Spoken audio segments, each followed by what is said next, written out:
Hello students, welcome to my class. আমি আজি কৰিম দ্বিঘাত সমীকৰণৰ দ্বিতীয়টো ৰিভিজন ক্লাছ। তো এই ক্লাছত আমি আলোচনা কৰিম আগৰ HSLC এক্সাম বিলাকত যিবিলাক উদাহৰণ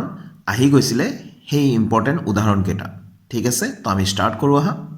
এই ভিডিঅ'টোত বেসিক্যালি আমি বুজিবলৈ চেষ্টা কৰিম বৰ্গ সম্পূৰণ পদ্ধতিৰে আৰু দ্বিঘাত সূত্ৰৰ সহায়তনো আমি দ্বিঘাত সমীকৰণ এটা কেনেকৈ আমি সমাধান কৰিব পাৰোঁ। তো আমি সেইভাবে উদাহৰণ 8টো লৈছো চোৱাচোন। বৰ্গ সম্পূৰণ পদ্ধতিৰে 5x² - 6x - 2 = 0 সমীকৰণটোৰ মূল কেইটা উলিওৱা। তো আমি এই কোৱেশ্যনটো আমি কৰিম, ইয়াতে কৰি দিয়া আছে, তথাপিও মই এটা একেবাৰে সহজ পদ্ধতিৰে তোমালোকক বুজাবলৈ চেষ্টা কৰিম। তো ষ্টুডেণ্টছ, আমি সমাধানত আকৌ এবাৰ সমীকৰণটো লিখি ল'ম। আমি বৰ্গ সম্পূৰণ পদ্ধতিৰে কৰিবলৈ হ'লে আটাইতকৈ সহজ পদ্ধতিটো হৈ গৈছে শ্ৰীধৰ আচাৰ্য মেথড। তো শ্ৰীধৰ আচাৰ্য মেথডত কি কৰা যায়, x² সৈতে যিটো সহগ আছে সেই সহগটোৰ 4 গুণ কৰি ল'ম। 4 গুণ কৰি যিটো সংখ্যা পাম, মানে 4ৰে পূৰণ কৰি, এতিয়া x² সহগ ইয়াত 5 আছে, 5ৰ সৈতে আমি 4ৰে পূৰণ কৰি ল'ম। 4ৰে পূৰণ কৰিলে কিমান হ'ব, 5 × 4 = 20, মানে 20 পাম। 20ৰে গোটেইখিনি সংখ্যাক এই সমান চিহ্নৰ সোঁফালে থাকক বা বাওঁফালে থাকক গোটেইখিনি সংখ্যাকে আমি পূৰণ কৰিম। ঠিক আছে, তো ষ্টুডেণ্টছ মই কাষত লিখি দিলোঁ x² সহগৰ 4 গুণেৰে পূৰণ কৰি। ভালকৈ মন কৰিবা, 4ৰে নহয়, 4 গুণেৰে x² সৈতে যিটো সহগ আছে, সংখ্যাটো আছে, সেই সংখ্যাটোক 4ৰে পূৰণ কৰি যি সংখ্যা পাম সেই সংখ্যাটোৰেহে গোটেইখিনিক আমি পূৰণ কৰিম। ঠিক আছে, তো আমি 5 আছে ইয়াতে, 5ক 4ৰে পূৰণ কৰিলে 20 হয়। তো আমি 20ৰে গোটেইখিনিক পূৰণ কৰিম। তো 20 আৰু 5, 20 আৰু 5 পূৰণ হ'লে 100 হ'ব, 100 x² মাইনাছ 20 আৰু 6 পূৰণ কৰিলে 6 × 12, 120 পাম, 120 আৰু লগতে x আছে মাইনাছ 20 × 2 40 হ'ব, ইকুৱেল তাৰপিছত আকৌ 20 × 0, 20 আছিলে, 20ৰে 0 পূৰণ কৰিলে 0 হ'ব, অৰ্থাৎ 0। ঠিক আছে, তো এতিয়া আমি a + b² বা a - b² ফৰ্মত আনিবলৈ চেষ্টা কৰিব লাগে। তো প্ৰথমটো এইটো চোৱাচোন, 100 মানে আমি জানো 100 মানে হৈ গ'ল 10ৰ স্কুৱেৰ, হয়নে? 10 × 10 = 100, যিহেতু 100 মানে 10²। তো 10² আৰু xৰো স্কুৱেৰ আছে, তো 10 আৰু xৰ দুইটাৰে স্কুৱেৰ আমি এনেকৈ লিখি দিম 10x²। ঠিক আছে, 10² মানে 100, x² মানে x²। তো মাইনাছ আমি ইয়াৰ পৰা আমি গম পাই গ'লোঁ আমাৰ a + b² কি হয়, a² + 2ab + b² এনেকৈ মাতো। যদি a - b² হয় তেনেহ'লে a² - 2ab + b² হয়। তো ইয়াত মাইনাছ পাই আছোঁ, যিহেতু মাইনাছৰ ফৰ্মুলাটো আমি মনত পেলাম। a² আমি পাই গ'লোঁ, এই গোটেইখিনি a আৰু এইটো স্কুৱেৰ, a² - 2ab হ'ব লাগে। তো আমি 2 লৈ ল'লোঁ। ঠিক আছে, ইয়াত আমি ক'তোৱে নাচাওঁ, জাষ্ট আমি ফৰ্মুলাটো মনত পেলাবলৈ চেষ্টা কৰি আছোঁ। 2a, a মানে আমি এইটো পাই গৈছোঁ। ঠিক আছে, a মানে 10x আৰু b হ'ব লাগে। এতিয়া এইখিনি লিখাৰ পিছত ইয়াত মধ্যম পদটোত চাবা, মাজৰ পদটোত কিমান হৈছে, 2 × 10 = 20 আৰু x, হয়নে? 20 আৰু x পাই আছোঁ, 20x পাই আছোঁ। তো 120 পাবলৈ হ'লে আমি আৰু কিমানেৰে পূৰণ কৰিব লাগিব, আৰু 6ৰে পূৰণ কৰিব লাগিব, হয়নে? কাৰণ চাবা ইয়াতে 10 আৰু 2 মাল্টিপ্লাই কৰিলে কিমান হ'ব, 20, 20 আৰু 6 মাল্টিপ্লাই কৰিলে 120 হ'ব। এইটো চোৱাচোন, ইয়াৰ লগত সম্পূৰ্ণৰূপে মিলিব লাগিব। মিলিছেনে সম্পূৰ্ণৰূপে? এইখিনি 2 × 10 × 6 কৰিলে 120 হ'ব, আৰু লগতে x আছে। তো ইয়াৰ পৰা আমাৰ কি হৈ গ'ল, 2, এইখিনিতো a বুলি আমি ভাবি লৈছিলোঁ, এইটো b পাই গ'লোঁ। তো চকুমুদি কি লিখিবা, b², অৰ্থাৎ ইয়াতে 6 আছে, তো 6²। ঠিক আছে, তো 6² + 6² লিখাৰ লগে লগে ইয়াক -6² কৰি দিম। ঠিক আছে, আকৌ তাৰপিছত এইখিনিলৈকে আমি কৰিছিলোঁ কাম। এতিয়া -40 আছে, তো -40 লিখিলোঁ, ইকুৱেল 0। ভালকৈ মন কৰিবা, এইখিনিৰ পৰা আমি কি পালোঁ, 100x² আছে, তো 10x² লিখিব পাৰিলোঁ। তো ইয়াৰ পৰা 10x ব্ৰেকেটৰ ভিতৰত আছে আৰু বাহিৰত স্কুৱেৰ আছে, মানে এইখিনি a হৈ গ'ল। তো ফৰ্মুলা মতে ইয়াত যিহেতু মাইনাছ আছে, মাইনাছ লিখিলোঁ, -2ab হ'ব লাগে, 2, এইখিনি a হৈ গ'ল। এইখিনি লিখাৰ লগে লগে এই দুটা পূৰণ কৰিলোঁ, 2 × 10 = 20, 20ৰ লগত আৰু 6 পূৰণ কৰিলে আমি কি পাওঁ, 120 পাওঁ, হয়নে? তো সেইকাৰণে আমি ইয়াত 6 প্ৰয়োজন হ'ল 120টো বনাবৰ কাৰণে, আৰু xটোতো আছে এটা x ইয়াতে। তো এই 6টো পোৱাৰ লগে লগে আমি কি পাই গ'লোঁ, 2, এইখিনি a, এইটো b, তো b পাই গ'লোঁ, সেইকাৰণে +b² বুলি লিখিলোঁ, যিহেতু আমাক ফৰ্মুলাত লাগে a² - 2ab + b²। তো 6 স্কয়াৰ লিখাৰ লগে লগে প্লাছত 6 স্কয়াৰ লিখাৰ লগে লগে যে যেটো লিখিছো হেতুকে আমি মাইনাস আকৌ 6 স্কয়াৰ বুলি লিখি দিলো তাৰ পিছত এইখিনি লগে যেহেতু কাম কৰিলো মাইনাস আছিল 40 আছিল মাইনাস আছে 40 ইকুৱেল আছে 0 আছে গটেখিনি দি দিলো তো এতিয়া ভালকৈ লক্ষ্য কৰা এইখিনিৰ পৰা এইখিনিলৈ ফৰ্মুলাত আহি গৈছে হয়নে কি formula a - b whole square formula তো a মানে 10x - 6 a - b whole square ঠিক আছে তাৰ পিছত ইফালে কি আছে 6 স্কয়াৰ মানে আমি লিখি দিম 36 ইফালে -40 আছে ইকুৱেলছ 0 ঠিক আছে তো ইয়াতে আমি 10x - 6 হোল স্কয়াৰ এটোটো হলে ইফালে আমি মাইনাসত কিমান পাই যাও টোটাল 6 ইফালে 7 76 ইকুৱেলছ 0 এতিয়া স্টুডেন্টস আমি কি কৰিম ইয়াতে 10x - 6 হোল স্কয়াৰ লিখিলো 76 ক আমি সাইড চেঞ্জ কৰি দিলো এৰি মান হৈ গল +76 হৈ গল ঠিক আছে তো এতিয়া এফালে 10x - 6 এফালে স্কয়াৰ উঠাই দিলে আমি কি কৰিম এফালে +-√76 দিম ঠিক আছে তো এতিয়া 76 এইটো আমি অকমান উৎপাদকত ভাঙিব পাৰো যে +-2 আছে √76 মানে 4 19 যা 76 4 পূৰণ 19 কৰিলে আমি 76 পাও তো 4 মানে আমি 2 স্কয়াৰ লিখিব পাৰো আৰু ইফালে 19 ঠিক আছে 2 2 যা 4 4 * 19 কৰিলে 76 পাও তো যাৰ স্কয়াৰ আছে কি বাহিৰত উলাই পাৰিব তো 10x এটো -6 টু সাইড চেঞ্জ কৰি লৈ গলো এটো পজিটিভ 6 হৈ যাব ইফালে প্লাস মাইনাস এটো বাহিৰত আহি গল তো 2 আৰু √ৰ ভিতৰত কি থাকিব 19 থাকিব ঠিক আছে তো এতিয়া আমি x ৰ মান উলিয়াব লাগে যেহেতু 10 টুক আমি সাইড চেঞ্জ কৰিম তো x = 10 টু তলত লৈ গলো এটা 6 + -2 √19 ঠিক আছে তো এতিয়া ইয়াত সবা ইয়াতে এতিয়া আমি 6 আৰু একি 2 √19 ৰ পৰা আমি কমন আনিব পাৰো 2 ঠিক আছে 2 3 যা 6 + - 2 টু কমন গুছি গল √19 থাকিল আৰু তলত 10 আছে আমি ইয়াক কেতিয়া 2 5 যা 10 ইয়াত এফালে x আছে আৰু ঠিক আছে তো এতিয়া আমি তেনেহলে x ৰ মান সবা x = কিমান পাই গলো 3 + - √19/5 এইখিনি লকে এৰি দিব পাৰো বা আমি লিখিব পাৰো এতেকে x = 3 প্লাস এবাৰ প্লাসত লিখা √19/5 কমা 3 এবাৰ মাইনাসত লিখা প্লাস মাইনাস মানে এবাৰ প্লাসত এবাৰ মাইনাসত √19/5 এইটো হৈ গল আমাৰ সমাধান এবাৰ স্টুডেন্টস আমি উদাহৰণ 13 টো লৈছো ইয়াত দি আছে দ্বিঘাত সূত্ৰ ব্যৱহাৰ কৰি তলৰ দ্বিঘাত সমীকৰণবোৰৰ মূল নিৰ্ণয় কৰা যদি মূল বৰ্তে ইয়াত চাবা এটা কথা এটা আছে যদি মূল বৰ্তে অৰ্থাৎ যদিহে বাস্তৱ মূল থাকে তেতিয়া হলে দ্বিঘাত সূত্ৰ ব্যৱহাৰ কৰি দ্বিঘাত সমীকৰণবোৰৰ মূল নিৰ্ণয় কৰিব দিছে তো ইয়াত চাবা এক নম্বৰটো 2015 ত আহিছে এইটো 3 নম্বৰটো আহিছে 2018 ত দেখিছানে এই দুটা প্ৰশ্ন আগতে কেবাবাৰো আহিছে তো স্টুডেন্টস মই সমাধান বুলি লিখি লৈ সমীকৰণটো একবাৰ লিখি ললো 3x² - 5x + 2 = 0 দিয়া আছিল তো এই সমীকৰণটোক আমি দ্বিঘাত সমীকৰণৰ যেটো মূল আৰ্হি হয় তাৰ লগত আমি তুলনা কৰিবলৈ চেষ্টা কৰিম মূল আৰ্হিটো নিশ্চয় মনত আছে তোমালোকৰ ax² + bx + c = 0 হয়নে এটো হৈ গল মূল আৰ্হিটো দ্বিঘাত সমীকৰণ এটাৰ তো ইয়াতে আমি x ইয়াতো দেখি আছো হয়নে x² x দেখি আছো a b c এই তিনিটাৰ ঠাইত a b c এই তিনিটাৰ ঠাইত ইয়াত কি সংখ্যা আছে হেগেটা আমি উলিয়াই লম আমি ইয়াত লিখিম ইয়াত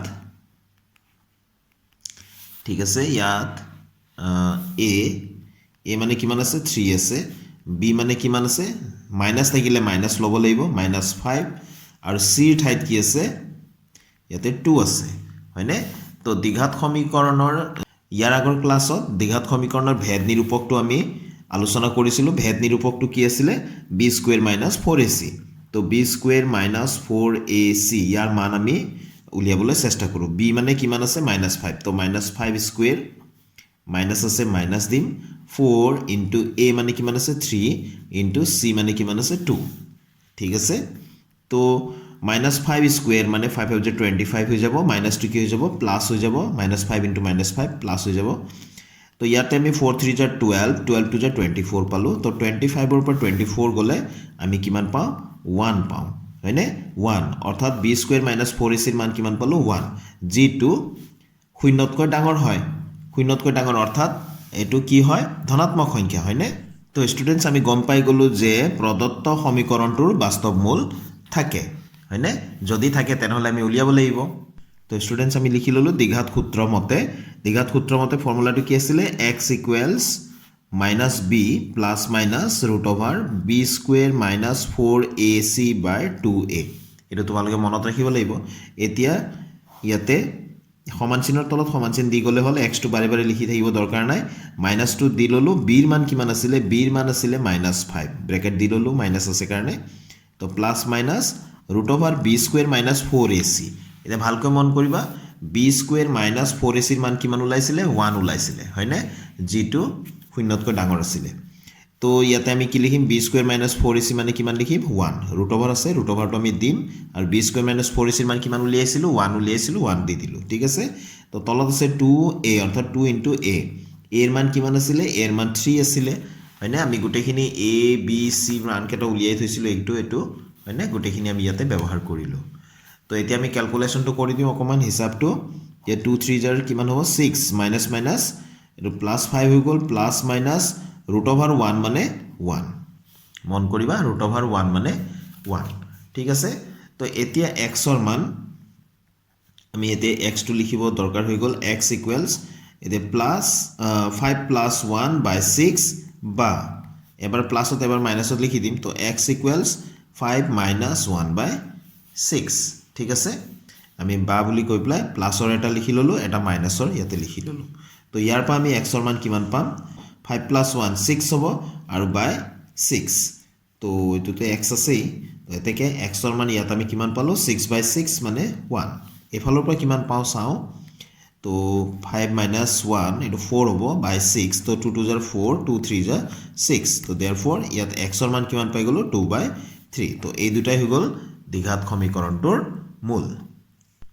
তো স্টুডেন্টস উদাহৰণ 13 ৰ 3 টো লিখি লৈছো 2 নম্বৰটো মই কৰি দিয়া নাই হেতু তোমালোকে নিজে চাই লবাচোন তোমালোকে নিশ্চয় বুজি পাবা তো আমি 3 নম্বৰটো লিখি লৈছো 2x square minus 2 root over 2x plus 1 equal to 0 তো ইয়াত এতিয়া আগৰটোৰ দৰে আমি কি পদ্ধতিৰে কৰি আছো কি মেথডৰে কৰি আছো কোৱাড্ৰেটিক ফৰ্মুলা বা দ্বিঘাত সূত্ৰৰ সহায়ত আমি এটো সমাধান কৰিবলৈ চেষ্টা কৰি আছো ঠিক আছে তো ইয়াতে 2x square minus 2 root over 2x plus 1 equal to 0 আছে ইয়াত a মানে কিমান হ'ব 2 b মানে কিমান হ'ব x টুক বাদ দি গুটেখিনি x ৰ সহগখিনি b minus 2 root over 2 আৰু c মানে কি আছে ধ্ৰুবক পদ 1 আছে হয়নে তো এতেকে b square minus 4ac ৰ মানটো উলিয়াব চেষ্টা কৰো তো b মানে কিমান পাইছিলো ইয়াতে minus 2 root over 2 তো এখিনি b স্কয়ার আছে যেহেতু b এর মান যিখিনি আছে গুটেখিনিৰ ওপৰত স্কয়ার হ'ব -4 into a মানে কিমান আছে 2 into c মানে কিমান আছে 1 ঠিক আছে তো এতিয়া স্কয়ার থাকিলে ভিতৰৰ -2 টো প্লাসে হৈ যাব এটো পজিটিভ হৈ গল এতিয়া 2 স্কয়ার মানে 2 দুগুণ 4 আৰু ইয়াতে কো চিহ্ন মানে পূৰণ √2 স্কয়ার মানে 2 তো ইয়াতে পালো আমি 4 দুগুণ 8 4 to 8 পালো ইয়াতো 4 to 8 -8 তো 8 8 কিমান হ'ব 0 তো b square minus 4ac মান কিমান পালো 0 তো ইয়াৰ আগৰ ক্লাছটো তোমালোকক মই কৈছিলো যে যদি b square minus 4ac ৰ মান যদি শূন্যতকৈ ডাঙৰ হয় ধনাত্মক সংখ্যা হয় তেনেহলে দুটা স্পষ্ট বাস্তৱ মূল থাকিব মানে অসমান বাস্তৱ মূল থাকিব আৰু b square minus 4ac ৰ মান যদি আমি শূন্য পাও তেনেহলে দুটা সমান বাস্তৱ মূল থাকিব আমি সবা পিছত সমাধান কৰোতে দুটা সমান বাস্তৱ মূল পাম দুটা মূল পাম যি দুটা সমান হ'ব আৰু b square minus 4ac ৰ মান যদি আমি শূন্যতকৈ সৰু পাও অৰ্থাৎ ঋণাত্মক সংখ্যা যদি পালো হেতেন এনেকৈ হিসাব কৰি লৈ প্লাই তেনেহলে কোনো বাস্তৱ মূল নাই বুলি আমি তাতে শেষ কৰিব লাগিলে হেতেন আৰু হেতু উদাহৰণ 13 ৰ 2 নম্বৰত কৰা হৈছে তোমালোকে ভালকে চাই লবা ঠিক আছে তো এতিয়া আমি আৰম্ভ কৰিম দ্বিঘাত সূত্ৰ মতে x equals minus b plus minus root over b square minus 4ac by 2a ঠিক আছে এটো তো হৈ গল ফৰ্মুলা তোমালোকে মনত ৰাখিব লাগিব এটো হৈ গল দ্বিঘাত সূত্ৰ কোৱাড্ৰেটিক ফৰ্মুলা তো মাইনাস টো আমি লিখি ললো b মানে কি আছে b মানে যিখিনি আছে ব্ৰেকেটৰ ভিতৰ লিখো কি আছিল -2 √2 হয়নে ওপৰত আমি লিখি থৈছিলো তাৰপিছত ইয়াতে plus minus √over b square minus 4ac মান কিমান পালো আমি 0 পালো ঠিক আছে তো 2 into a মানে কিমান আছিল 2 আছিল হয়নে গুটেখিনি ওপৰত উল্লেখ কৰা আছে তোমালোকে চাই লবা তো এতিয়া আমি ইয়াত পাই গলো মাইনাস মাইনাস তো প্লাস হৈ গল 2 √2 প্লাস মাইনাস এতিয়া চাবা √0 যেনেকৈ √1 মানে 1 √0 মানে 0 তলত পালোঁ আমি 2 2 জাৰ 4 2 2 গুণ 4 তো এতিয়া xৰ মান যেহেতু এইটো দ্বিঘাত সমীকৰণ হয় দ্বিঘাত সমীকৰণৰ সদায় দুটা মূল থাকিবই লাগিলে সেইটো সমানে হোক দুটা লিখিবই লাগিব তো x ইকুৱেলছ 2√2 প্লাছ 0/4 বা x ইকুৱেলছ 2√2 ইয়াতে আমি লিখি আছোঁ চোৱা মাইনাছ এবাৰ প্লাছত লিখিলোঁ যিহেতু এবাৰ মাইনাছত লিখিম -0/4 ঠিক আছে তো ইয়াৰ পৰা আমি কিমান পাম 0 মানেতো 0 একো নাই নহয় জানো গতিকে প্লাছ 0 কৰা বা নকৰা কোনো কথা নাই গতিকে 2√2/4 পালোঁ এইটো 2 ৰে 4 কাটিলে 2 2 গুণ 4 ঠিক আছে তো xৰ মান √2/2 লিখিব পাৰা বা ইয়াতে আমি 2 মানে কি 2 মানে √2 ইনটু √2 কৰিলে 2 পাওঁ ঠিক আছে আকৌ ওপৰতো √2 আছে 2 ৰ কাৰণে আমি কি লিখিলোঁ √2 ইনটু √2 তো এইটো √2 এবাৰ কটা গ'ল √2 ৰে √2 কাটিলে এবাৰ যাব তো ইয়াৰ পৰা আমি xৰ মান কিমান পালোঁ 1/√2 এইখিনিতে এৰিলেও তোমালোকে নম্বৰ পাবা তো ইয়াতো আমি সেই একে ধৰণে ইয়াত যিখিনি আছে সেইখিনিয়ে নহয় জানো -0 কৰা নকৰা একে কথা তো 2√2/4 তো 2 2 গুণ 4 তো √2/2 পাইছোঁ এইখিনিতে আনচাৰটো এইখিনিতে আমি শেষ কৰিলেও আমি নম্বৰ পাম তো তথাপিও 2টোক আমি কি লিখিব পাৰোঁ √2 ইনটু √2 মানে দুটা √2 পূৰণ কৰিলে 2 হয় সেইকাৰণে 2ৰ কাৰণে আমি দুটা √2 লিখিলোঁ আৰু ওপৰৰ √2টো আছে তো এই √2টোক এবাৰ কাটি দিম তো ইয়াতো আমি কিমান পালোঁ xটো আছে আৰু তো x ইকুৱেলছ আমি ইয়াতো কিমান পালোঁ 1/√2 তো এইটো এটা হৈ গ'ল আনচাৰ এইটো এটা অৰ্থাৎ দুটা মূল পাব লাগে দুটা মূল চোৱা সমান পালোঁ নে 1/√2 1/√2